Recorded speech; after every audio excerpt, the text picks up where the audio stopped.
par le philosophe Kant, le pouvoir de dire « je ». Posséder le « je » dans sa représentation, ce pouvoir élève l'homme infiniment au-dessus de tous les autres êtres vivants sur la terre.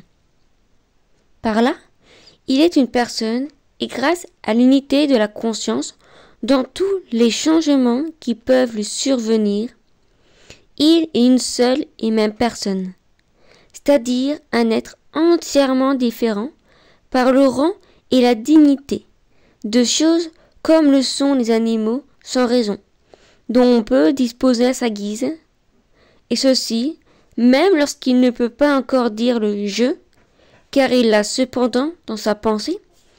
Ainsi, toutes les langues, lorsqu'elles parlent de la première personne, doivent penser ce « je », même si elles ne l'expriment pas par un mot particulier. Car cette faculté de penser est l'entendement. Il faut remarquer que l'enfant, qui sait déjà parler assez correctement, ne commence qu'assez tard, peut-être un an après, à dire « je ».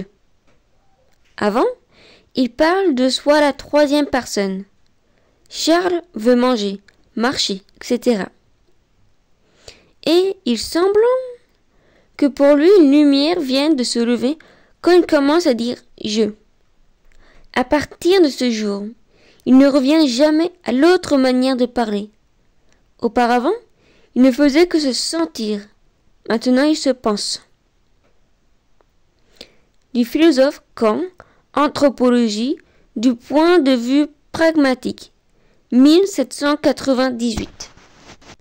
J'espère sincèrement que vous avez aimé écouter cet audio. Si vous vous abonnez et vous activez la petite cloche, vous recevrez une notification tous les samedis, sans exception, d'une vidéo, que ce soit un texte, un poème ou bien un livre qui a été publié. Vous pouvez aussi dans les commentaires me dire ce que vous aimeriez que je lise, que ce soit un livre, un poème, sur les religions, tout. Je verrai ce que je peux faire. À la semaine prochaine, j'espère.